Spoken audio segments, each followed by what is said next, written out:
Bueno, ¿qué les parece si hoy hablamos de uno de los personajes, probablemente el personaje más conocido de la antigua Roma? ¿Quién te parece el personaje más conocido de la antigua Sócrates, Alberto, Sócrates. Sócrates era griego. Aristóteles, Alberto. Ese era griego también, Ale. El otro. Julio César. Ahí está. Julio César. Bien. Romerito, sí. Romerito, Muy bien, Julio César. El team. Julius. Sí, señor. Julio César, Cayo Julio César, probablemente el romano más conocido en el mundo y uno de los personajes más conocidos de la antigüedad. Nació en el año 100 antes de Cristo, justito en el año 100 antes de Cristo. Ahorita. Y su abolengo se remonta a Eneas, uno de los héroes troyanos que logró escapar de la masacre en la guerra de Troya. Eneas tuvo un hijo nada menos que con la diosa Venus. Y el Eneas. ese fue el primer Julio, el hijo de Eneas. Después de muchos siglos, descendientes de Eneas fueron los mellizos que fundaron Roma, Rómulo y Remo. Así que la prosapia, el abolengo, la patriciez de Julio César era de lo más rancio en la antigua Roma. Y cuando él nace y empieza a pergeñar su vida política, un tío suyo, Cayo Mario, era el líder de una de las dos facciones en que se dividía el poder en Roma. Resulta que estamos hablando de la República. Roma ya tenía, cuando nació Cayo Julio César, 400 años de vida republicana. Y el Senado era el que manejaba todas las cuestiones. Y este Senado estaba dividido en dos. Por un lado estaban los populares, que eran los senadores nuevos, los senadores que no tenían tan rancio abolengo, y algunos senadores de rancio abolengo que les apoyaban, y ellos se hacían llamar los populares porque creían, o por lo menos decían creer, que se le tenía que dar más poder al pueblo. Y por otra parte estaban los superpatricios, la realeza de la realeza, la aristocracia de la aristocracia romana, que eran los que en ese momento detentaban el poder y habían detentado el poder durante 400 años. Y eso eran lo de rancio abolengo. Eso eran los de rancio abolengo. Y Julio César, que era de rancio abolengo, sin embargo tenía un tío que era el líder de los populares, ¿entendés? Que se llamaba Cayo Mario. Resulta que el papá de Julio César había muerto temprano, también su mamá, y el tipo había vivido con Cayo Mario su infancia, digamos. Lo cierto es que en un momento dado se produce un enfrentamiento cruento entre los aristócratas y los populares, y ganan los aristócratas, ¿verdad? Entonces, el líder de los aristócratas, Cayo Sila Godoy, gran guitarrista, Eximio. le mata a Cayo Mario y después ordena matarle también a Julio César, ¿verdad? Que todavía era una criatura, pero en esa época pues el tema era así, no dejar nadie que te pueda amenazar en un futuro cercano, ¿verdad? Chico ya. Lo cierto es que entonces Julio César pasó una infancia y una juventud bastante azarosa, escapándose, no pudiendo dormir en el mismo lecho 2 noches seguidas, escondiéndose, disfrazándose de pordiosero, tratando de salvar su vida, hasta que en un momento dado consigue huir a Abisinia. Julio César era un muchacho bien parecido, culto, y el rey de Abisinia le tomó bajo su cuidado. Los enemigos de Julio César después, cuando volvió a Roma, decían que él había sido el amante del rey de Abisinia. Y Julio César hizo un chiste de eso, ¿verdad? Decía, acá todos dicen que soy el amante de todas las esposas de Roma, pero también dicen que soy el amante de la esposa de todos los maridos de Roma. Decía, y jajaja, se reía y todos se tenían que reír porque era Julio César el que hacía el chiste, ¿verdad?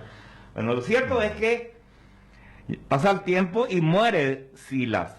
Entonces él vuelve de Abisinia y decide dedicarse a la carrera política, y en esa época los jóvenes romanos que querían ser políticos no solamente tenían que ser tener antepasados aristócratas, además tenían que tener una fortuna y además tenían que tener una formación, tenían que saber hablar griego, tenían que saber de filosofía, de economía. No era de cualquiera. literatura. No, era así nomás que podías entrar en el Senado. Entonces, funcionaba una universidad en la isla de Rodas, a donde iban los patricios, los jóvenes patricios romanos a formarse. Así que Julio César toma un barco y va a la isla de Rodas. Pero cuando estaban navegando frente a Turquía, a lo que ahora es Turquía, aparecen unos piratas. Las aguas del Mediterráneo y del Egeo en esa época estaban llenas de piratas y le toman. Somos los piratas, le dijeron. Nos gusta robar los barcos y Julio César su boleta. Sí le dijeron. Así le dijeron. Bueno, lo cierto es Sí. que entonces Con un ritmo más romano, los ¿verdad? piratas romano. ven Más que el romano. tipo por su vestimenta, por su porte, era un aristócrata. Y dice, ¿vos quién sos? Le dicen, yo soy No. Julio César. Le dicen. Bueno, ¿cómo perdeta? Dijeron. Soy el hijo de Cayo, el sobrino Cayo Mario. Amón de Malandetión, Muy de ahí le bien. dijeron. Quiere decir que ustedes tienen plata, dicen los piratas. Ah. Lo que vamos a hacer es, estos son tus esclavos, ¿verdad? Llevaba unos cuantos esclavos con él, Mm. Julio César. Sí, le dice, mandale a tus esclavos y decirle que le digan a tus parientes que vuelvan con 20 talentos y te vamos a liberar. Necesitamos Ese- delantero, zaguero. No, talento era la moneda en esa época. Talento de barrio. Ah. 20 talentos de barrio. Y Julio César se indigna. Ah. Le dice, ustedes están locos, le dice. Estamos- Yo soy Julio César, muchacho. Yo como mínimo valgo 50 talentos. Me niego a irme de acá si es que ustedes no piden por mí 50 talentos. y se cagan de risa los piratas y le dicen, bueno, está bien, le dice, vayan y pidan 50 talentos. Y durante la espera, el tipo era un capo, un tipo carismático, se hace amigo de los piratas y los Ajá. piratas quedan prendados de él, ¿verdad? Es el síndrome de Estocolmo al revés. Al En revés. vez de él enamorarse de los piratas se enamoran de él. Ah, síndrome de Julio César. Exacto. Y el tipo escribía poesía, discurso, le recitaba a los piratas. Los piratas, cada uno trataba de mostrar su talento, se peleaban todos por entretenerle. Les conquistó el Julio César. Sí, y de noche, cuando él quería dormir, le mandaba un esclavo, le decía, díganle a esos piratas que se callen, yo quiero dormir, y se callaban todos los piratas. Verá. Y en esas tertulias, Julio César, entre risas, les decía, cuando yo me libere, les voy a buscar a ustedes y les voy a crucificar. Ja, ja, ja, se reían todos los piratas. Ja, ja, ja, se reía Julio César. Lo cierto es que, jovencito era Julio César, ¿verdad? Ah. Vuelven los esclavos, traen los 50 talentos, le liberan a Julio César, y Julio César, en vez de volver a Roma, desembarca en Rodas, contrata un ejército pequeño, les entrena, les busca a los piratas, les encuentra, les apresa y les crucifica. Pero les dice, antes de crucificarles, ya que ustedes fueron tan buena onda conmigo, les voy a conceder la gracia de estrangularles antes de crucificarles. Entonces le estrangulan a todos los piratas y después les crucifican, ¿verdad? Para que tengan una muerte más rápida, ¿verdad? Calidad, Julio César. Fue amigo de ellos, ¿verdad? Sí, sí. Detalle a nivel de secuestro tiempo. Entonces le estrangula. Bueno, termina su estudio y en el año 69, si nació en el año 100, en el año 69, ¿cuántos años Y tenía? tenía 21, ¿no? 29. Todavía ¿Cuántos no. años tenía? 31. 31, ahí 100 menos cerquita. 69, ¿cuánto es? Cerquita, Alberto, cerquita. Vuelve a Roma y consigue, gracias a sus amistades, un cargo de cuestor en la Hispania Ulterior. La gran 7, o sea. Hispania era lo que ahora es España, ¿verdad? Y la Hispania Ulterior era la parte más alejada de la península itálica de España, o sea, la parte de donde ahora es Portugal y donde está Cádiz y compañía. La Coruña, eso. Cuestor era un puesto menor, el primer escalón, digamos, en la carrera política. Era más o menos el administrador y él quería ese puesto porque con todo el quilombo de sus persecuciones, las confiscaciones que hicieron de los bienes de su familia cuando perdieron frente a Sila, estaba sin plata y él sabía que sin plata no podía hacer política. Y se va entonces como cuestor, o sea, como administrador a la Hispania Ulterior. Ahí está. Pero a poco de llegar, el tipo se va al templo de Hércules, que existía en Cádiz. Y ahí ve una estatua de Alejandro Magno. Y él había estudiado la historia de Alejandro Magno en Roda. Y se acuerda. Y dijo, la puta, Alejandro Magno cuando tenía 30 años, cuando tenía mi edad, ya había conquistado el mundo. Había cambiado la historia. Y yo estoy acá en un puestito de mierda acá en España. Entonces renuncia otra vez a su puesto de cuestor y vuelve a Roma. Y dijo, en esa época el poder político dependía de la cantidad de clientes que tenía el político.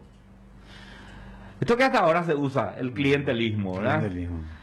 Y para tener clientes, ¿qué es lo que vos tenías que hacer? Tenías que darle cosas, darle dádivas, o darle diversión, o mantenerle a la gente a quien vos podías, A tu cliente. depende de la cantidad de plata que tengas, y el cliente que vos conseguías era hereditario, o sea, si el cliente tenía un hijo y su hijo era también, vos era el patrono. Ah. O sea, el político, el líder era el patrono y los otros eran los clientes, ¿verdad? Y empieza el tipo a hacer grandes préstamos, tenía mucha labia con los prestamistas, y empezó el tipo a ganar clientes y a hacer obras. Hizo casas populares para la gente, exponía las obras de arte de sus antepasados, que eran muchas, estatuas, cuadros, frescos, no sé qué. Y un día hace una semana de diversión en el circo romano, ¿verdad? Contrata elefantes, leones, tigres, cristianos. No había todavía cristianos, porque el tipo ya importó del futuro para hacerle comer a los leones. Ah. Bueno, y Esclavos. y una cantidad impresionante de gladiadores. Fue la semana más épica en el circo romano, a tal punto que cuando terminó la semana se tuvieron que elaborar leyes especiales para limitar de ahí en más la cantidad de gladiadores y de animales que se iban a presentar en el circo, ¿verdad? Porque ya eran demasiado. Bueno, lo cierto es que con eso el tipo empieza a crecer en prestigio y en clientes, empieza a ser un político importante. Pero terminan los plazos de los préstamos que hizo y no tenía manera de devolver la plata. Entonces consigue esta vez ya el puesto de pretor, que es como decir gobernador de la Hispania Ulterior, y vuelve a la Hispania Ulterior Como gobernador.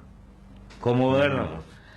Y de paso, el tipo se entrena su talento militar, porque en el extremo de la península ibérica, la Hispania ulterior, donde ahora está Portugal, estaban las tribus de los lusitanos, y eran rebeldes los tipos.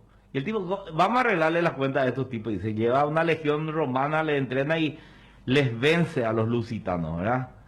Unifica la Hispania ulterior. Pero ahí se da cuenta que no es demasiada la plata que consigue recaudar. No daba la plata No alcanzaba. para sus Para saldar su- ambiciones personales, ¿verdad? Y vuelve a Roma, y en Roma se hace amigo del romano más rico de la época, Craso, y también del general y senador más prestigioso del momento, Pompeyo. Julio César ya tenía en ese momento, estamos hablando de que en el 69 se fue de cuestor, estamos hablando más o menos del 60, y él había tenido una hija cuando contaba con 20 años y la hija ya estaba en edad de merecer. Entonces, Pompeyo venía de una campaña victoriosa y había diezmado a los piratas del Mediterráneo. Y era el senador general más prestigioso de Roma. Entonces se acerca a él y le ofrece su hija para que se case con él y que sean suegro y yerno y formar así una alianza sólida unida por lazos de sangre. Y Pompeyo acepta. Entonces Cayo Julio César, Pompeyo y Craso, el rico, complotan para hacer un triunvirato, ¿verdad? Y andela llamada a ver. Le reúnen al Senado para votar una serie de leyes nuevas. Y cuando estaban todos reunidos, Pompeyo mete a sus ejércitos, a sus soldados, dentro del Senado. Y se ponen los soldados, dos detrás de cada uno de los senadores contrarios, ¿verdad? Y someten a votación que se les nombre cónsules a los tres, que se forme el triunvirato. Y cuando iban a votar en contra, los soldados le golpeaban sus espadas contra sus escudos detrás de cada uno de los senadores y todos tenían que votar por lo que decían ellos. Se acepta entonces el triunvirato. El cónsul Cayo Julio César consigue las provincias de las Galias, que eran en ese momento 3, lo que digamos es un poco de Alemania y un poco de Suiza y casi la totalidad de Francia. Galia no, donde estaba Asterix. Exacto, Y Obelix. Obelix. exacto. Y Y los druidas. Pompeyo se queda en Roma como el líder de Roma, y Craso le convence a Julio César que a vos te vamos a dar la provincia Siria, le dice, ¿verdad? Porque yo me voy a ir a pelear con unos salvajes melenudos, no me daba ningún prestigio ganarles. Pero vos vas a pelear contra el ejército sirio y al ganar te vas a llenar de gloria. Dale, dale, dice Craso. Y se va con su hijo. Julio César contaba con que iba a ganar fácilmente la guerra de las Galias y que Craso iba a perder en Siria, ¿verdad? Entonces iban a quedar Pompeyo y él, y Pompeyo era su yerno. El tipo va, arrasa con los galos, pacifica la región, todos ya eran súbditos de Roma. Entonces decide el tipo emular a su ídolo Alejandro Magno. Y para los romanos, la actual Inglaterra era el fin del mundo. Los romanos le llamaban a Inglaterra Finisterre, donde termina el mundo. Entonces dijo el tipo, yo voy a conquistar Finisterre, voy a ensanchar el mundo romano y voy a tener el mismo prestigio que Alejandro Magno. Y se embarca en una campaña para conquistar Inglaterra, que también eran llamadas en esa época las Islas Brumosas. Va con su ejército, con sus legiones, y deja ya la Galia, digamos, pacificada para los romanos. Pero aquí que, mientras Julio César estaba conquistando Inglaterra, surge un líder de los galos, Asterix. Vercingetorix. Ay, juepete. Vercingetorix. Y Vercingetorix consigue unificar a todas las tribus galas y se rebelan otra vez contra los romanos. Entonces Julio César vuelve apresuradamente de Inglaterra y Vercingetorix, ¿qué hace? Busca una ciudad en el centro de las Galias, construida sobre un promontorio y amurallada, y se refugia ahí esperando que Julio César venga a atacarle, ¿verdad? Porque tenía escondido alrededor de la ciudad, bastante lejos para que los espías romanos no le descubran, a 250.000 galos, ¿verdad? La idea era, va a venir Julio César acá, me va a rodear, cuando esté rodeado van a venir los 250.000 y le van a hacer pomada a los romanos, ¿verdad? Ocurre lo que en la primera parte de su plan había urdido. Llega Julio César, Le rodea. construye una empalizada alrededor de la ciudad para sitiarle a la ciudad y vencerle por hambre y por sed a los que están en la ciudad, y que no se pueda escapar Vercingetorix. Pero los espías de Julio César le avisan que están viniendo 250.000 hombres para atacarle. Y en vez de huir Julio César, ahí está el genio militar, decide construir otra empalizada alrededor de la empalizada que había construido. Una tercera. Una segunda. Segunda. Sí. Y quedan en el medio su campamento y sus legionarios entre las dos empalizadas. Una empalizada para que no le ataquen los que están en la ciudad, y otra para que no le ataquen o les sea difícil atacar a los que están viniendo. Y cuando se acercan los tipos con un esquema de salir, disparar y volver, le diezman a los 250.000 soldados que habían venido a ayudarle a Vercingetorix. Y quedan los romanos dueños de la situación y Vercingetorix totalmente sitiado. Pasan 2 días y una mañana ven que sale un caballo de la ciudad. Se abre la puerta de la ciudad, sale un jinete con su caballo, y era Vercingetorix vestido con todas sus galas, y Julio César le espera sentado en su especie de trono que le habían hecho ahí, y el tipo viene y se sienta en el suelo, saca su espada y tira.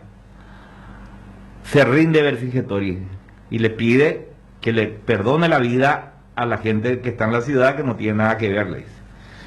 Y Julio César le concede eso, pero le mete en una jaula y le manda a Roma, ¿verdad? Cuando yo vuelva, dice Julio César, voy a desfilar con Vercingetorix en un carro arrastrado por mi caballo. Lo cierto es que el otro cónsul en guerra, Craso, tenía una performance bastante mejorable contra los sirios, ¿verdad?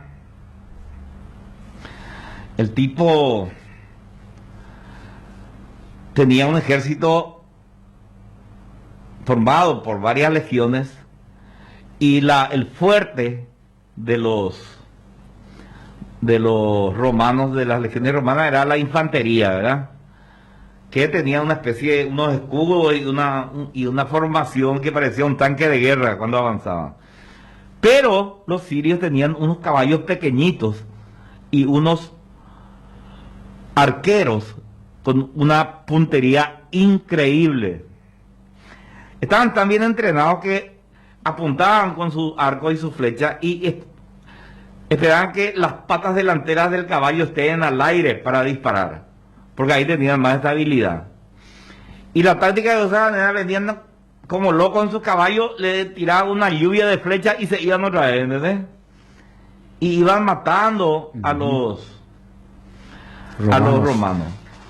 En uno de esos ataques cae herido de muerte el hijo de Craso. Craso. Y muere el hijo de Craso. Entonces Craso no se recupera más de ese golpe y abandona la batalla y se produce una masacre, ¿verdad? Los sirios le agarran prisioneros, les mandan hasta hoy en lo que es Irak y lo que es Irán existen obras que fueron construidas por aquellos legionarios romanos que fueron tomados prisioneros del ejército de Craso. Hasta hoy hay puentes y templos que los romanos construyeron siendo esclavos. Y a Craso le agarra el rey sirio, y Craso era, como era uno de los tipos más ricos, tenía un uniforme en el cual abundaba el oro. Y traen una olla, le despojan de todo su oro a Craso, derriten el oro, y el rey le hace abrir la boca a Craso y le dice, para que veas de qué vale todo tu oro, y le derrama el oro fundido en la boca y muere. Y por supuesto muere, ¿verdad? Ahí entonces también muere en el interín la hija de Julio César de una enfermedad infecciosa, y los aristócratas que habían sido despojados de su poder por el triunvirato empiezan a hacerle la cabeza a Pompeyo. Bueno, eso de los nuestros, le dice, y era cierto. Él era uno de los capos, y ahí ya murió Craso, le dice, y Julio César, ahora que ya no es más tu suegro, te va a liquidar también a vos. Vamos a reprimir el poder de Julio César y la amenaza a Julio César. Perfecto. Se reúne el Senado y tenía que elegirse nuevamente cónsul, ¿verdad? Había fenecido el periodo de 5 años. Y sacan una ley en el Senado en que nadie puede ser candidato en ausencia. El que se va a candidatar para las elecciones tiene que venir como un particular a Roma y presentar su candidatura y competir en las elecciones. Y Julio César dice, la puta, él estaba en la Galia, ¿verdad? Yo me voy a ir, por cualquier motivo me van a apresar, me van a juzgar y me van a liquidar a estos tipos. Entonces, yo me voy a ir a Roma. Pero esto ya es la guerra civil. Ellos me desafiaron. Me voy a ir y voy a tomar Roma.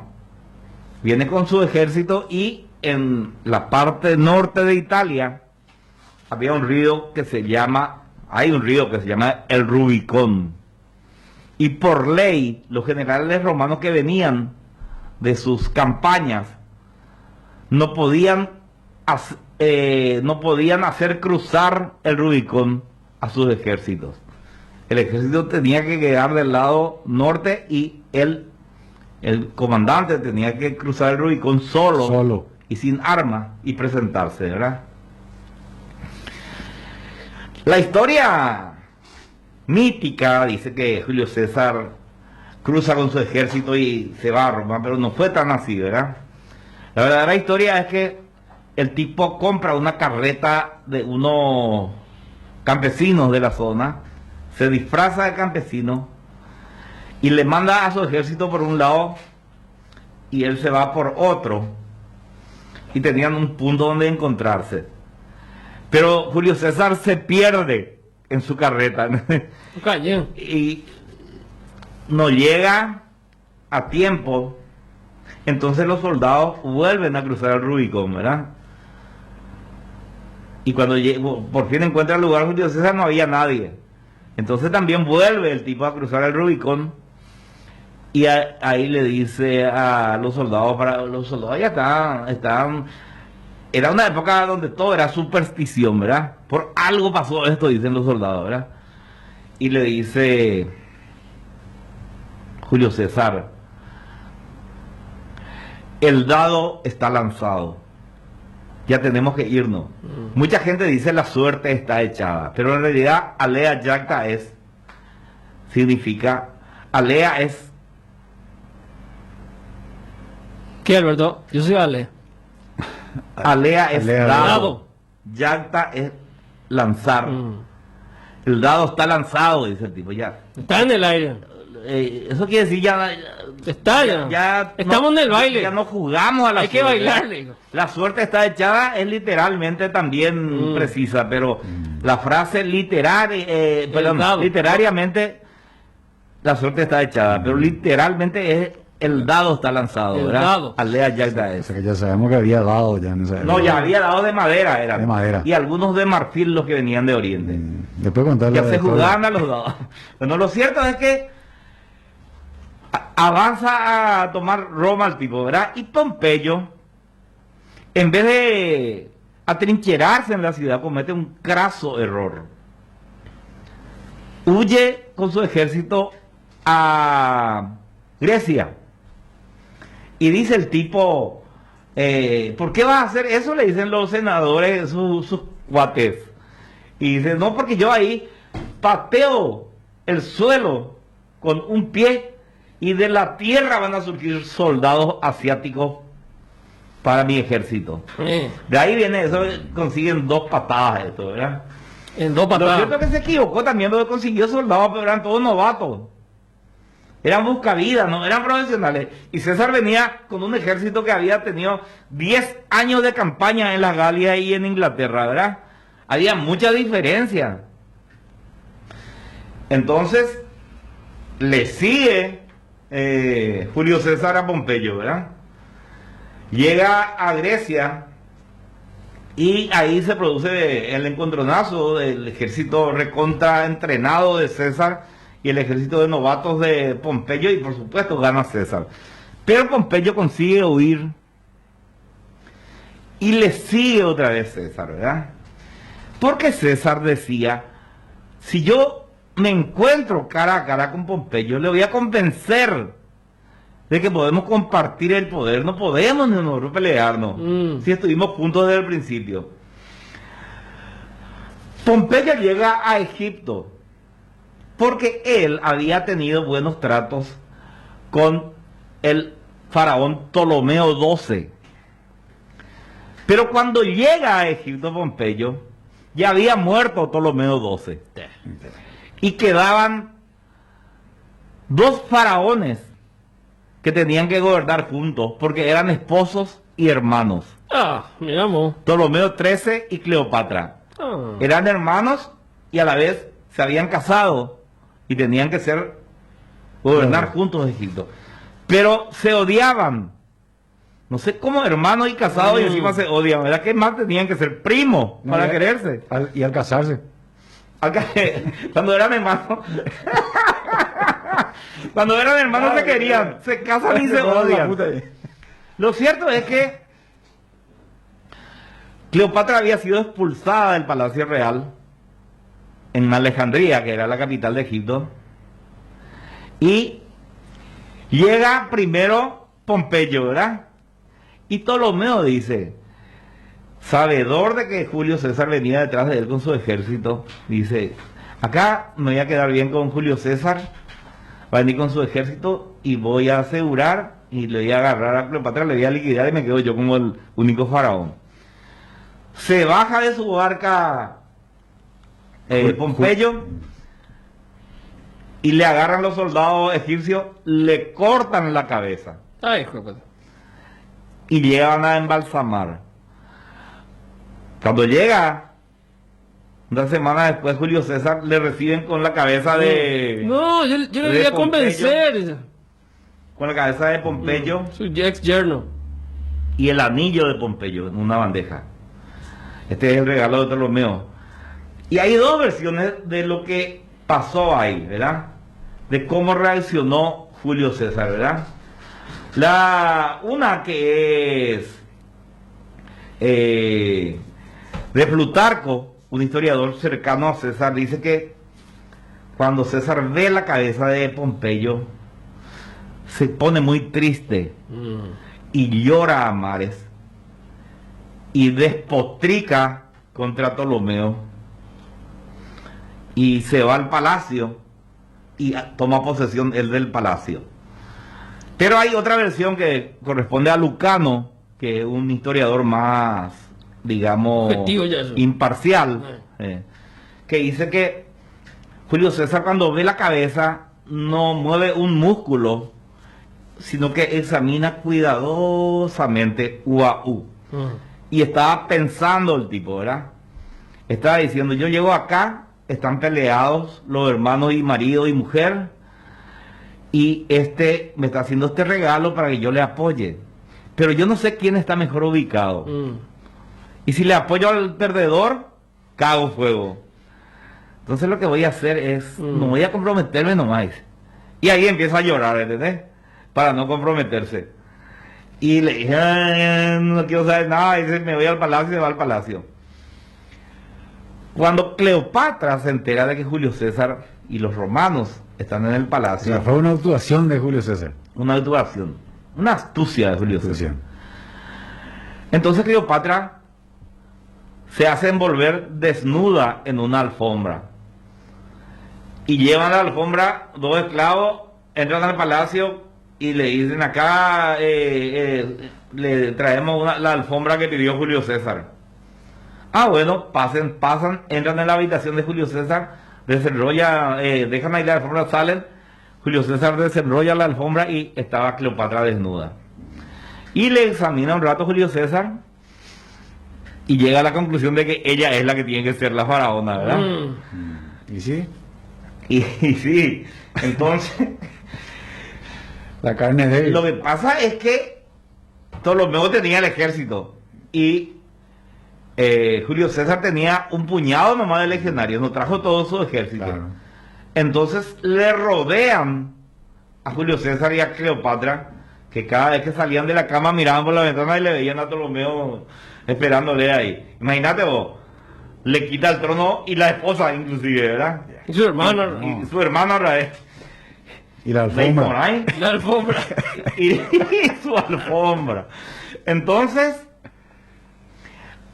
ahí, durante toda la campaña de las Galias, durante toda la campaña de Inglaterra. Inglaterra, y sobre todo durante su estancia en la isla, donde cursó sus estudios, Julio César se hizo muy amigo de los judíos y siempre les favoreció a los judíos. Y uno de sus amigos judíos era Macabeo, que en ese momento era el rey de los judíos. Y arma Macabeo un ejército de la gran puta, viene a rescatarle a Julio César. Y Julio César sale de ahí y se va a buscarle a los hijos de Pompeyo, que habían formado un ejército en la provincia africana de Roma. Y se va el tipo con sus trirremes y con sus legiones, les derrota a esos hijos de Pompeyo, y con ellos estaba Catón el Joven. Catón el Joven era hijo del famoso Catón el Censor, y entonces era un tipo muy culto, muy admirado, y tenía unas convicciones republicanas muy arraigadas. Y cuando ve que César le vence al ejército, el tipo se tira sobre su espada y se suicida. Eso le impresionó mucho al ahijado de Julio César, Bruto.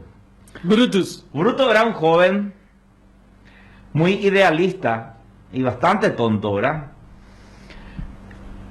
Y quedó muy impresionado por la muerte De Catón. de Catón el joven, Joven. porque era su amigo, y le culpó a su tío, ¿verdad? Que en realidad parece que no era su tío, sino que era el hijo bastardo de Julio César, porque Julio César había tenido amores con la mamá de Bruto, que se llamaba Servilia. Bueno, Julio César gana ahí, para matizar nomás, Julio César siempre decía de Bruto, de su hijo sobrino, decía: Bruto no sabe lo que quiere, pero lo quiere intensamente. Que siglo y siglo después, los jóvenes que se rebelaron en el Mayo francés, en el 68 del siglo XX, decían: no sabemos lo que queremos, pero lo queremos ya. Es una copia vil de la frase de Julio César sobre Sí. Bruto. Que se repite. Y así, o sea, esa premisa que tomaron, o que inventaron los jóvenes franceses del Mayo francés, Fue copiada. fue Julio César el que acuñó la frase. Lo cierto es que otros hijos de Pompeyo se van a Hispania, a Hispania interior, no ulterior, donde está el río Guadalquivir, y forman otro ejército. Y se va otra vez detrás Julio César y les derrota otra vez. Y ahí sí termina la guerra civil y el tipo vuelve a Roma con plenos poderes. Muerto Pompeyo, muerto Craso, era el único que quedaba. La mayoría de los senadores recontra aristócratas habían muerto en las distintas batallas. Y ahí el tipo muestra que realmente no es que quería nomás el poder por el poder. Julio César tenía un plan de gobierno, ¿verdad? Y empezó a hacer una cantidad de obras y a proyectar una cantidad de obras que inclusive en el siglo XX algunas de las obras proyectadas por Julio César se siguieron haciendo. Y hay algunas que todavía no se iniciaron. Era tan amplio su plan de gobierno ya. su visión de lo que tenía que hacer en Roma, ¿verdad? Además, reparte tierras entre los veteranos legionarios, le da ciudadanía a los gentiles, les hace ciudadanos romanos a todos los ciudadanos de las distintas provincias, construye el foro romano, cuyas ruinas están hasta ahora, que era una cosa monumental, hace construir acueductos por todos lados para regar las tierras de las distintas... Hace una obra impresionante y se gana la popularidad, y ha ganado todas las guerras, todas las batallas, y encima se convierte en un gran ejecutor de la obra del Estado y le da voto a la plebe, el tipo, ¿verdad? Entonces, para consolidar su poder político, decide hacer una reforma del Estado, ¿verdad? Y en esa reforma del Estado, él se nombra dictador perpetuo, con derecho a corona y asiento de oro. Se nombra una guardia personal para él, para el dictador perpetuo, y decide además emprender una campaña contra los sirios que le habían ganado a Craso, decía, vamos a recuperar las águilas romanas, porque cada batallón de la legión pues tenía un águila de oro. Y le dicen entonces los senadores: bueno, perfecto, vamos a reunirnos, te investimos de todos estos poderes y te autorizamos a hacer tu campaña. Y se va Julio César. Esa mañana dice que amaneció, esa mañana del 15 de marzo, el día previo, un mendigo ciego en la calle le había dicho: cuídate de los idus de marzo. El 15 de marzo eran los idus de marzo. Esa mañana el tipo amanece enfermo, no se quería levantar, pero finalmente se levanta y se va. Y ya, ahí ya estaba Bruto con otros senadores, Marco Antonio, que era el brazo derecho de Julio César, es entretenido a la entrada al lugar de la reunión, que no se sabe bien hasta ahora dónde fue. Y cuando entra Julio César, uno le agarra de atrás, le sujeta y todos los senadores complotados le apuñalan. ¿Por qué le apuñalan todos? Para que en caso de que haya una reacción no haya un solo asesino, sino que todos están involucrados, ¿verdad? El plan era matarle a César y tirar su cuerpo al río Tíber. César, cuando ve que ya no hay caso, se cubre la cabeza con su toga para que no vean las muecas de dolor que le producían las heridas y muere ahí. Y cuando ven el cadáver ensangrentado de César, se asustan los senadores y salen corriendo. Y deciden irse al Senado, al foro, convocar al pueblo y decirle: hemos liberado del tirano a Roma. Y se van todos los senadores complotados y: pueblo romano, los hemos liberado del tirano. Y se enfurece el pueblo, le empiezan a tirar todo tipo de cosas, huyen los senadores. Ahí viene Marco Antonio, recupera el cadáver de César. ¿Cuánto le clavaron, Alberto? 30. 37 puñaladas. Una sola mortal según el forense. Okay. Una que le atravesó el corazón. Bueno, lo cierto es que se instala una pira gigante, se quema en la pira el cuerpo de César. Durante el proceso de cremación vienen sacerdotes y pueblo de todas las religiones existentes en Roma a rendirle tributo, a despedirle de acuerdo con sus ritos. Y cuando se quema el cuerpo, cuando se quema todo, alrededor de los restos de la pira se construye un altar, se tapa todo eso, y detrás se construye un templo que se llamó el Templo del Divino Julio. Hasta hoy, en las ruinas del Foro Romano, están los restos del Templo del Divino Julio y está el altar, el ara, en cuyo interior están los restos de la pira. Y aún hoy, hasta el 2020, inclusive, y ese durante este año, nunca, desde hace más de 2000 años, pasó un 15 de marzo sin que amanezca lleno de flores el altar construido sobre los restos de la pira donde se le quemó a Julio César. Esa es la historia de Cayo Julio César. Cayo Julio. Bueno, ¿le gustó la historia? Espectacular. Sí. Bueno, vamos a la pausa entonces.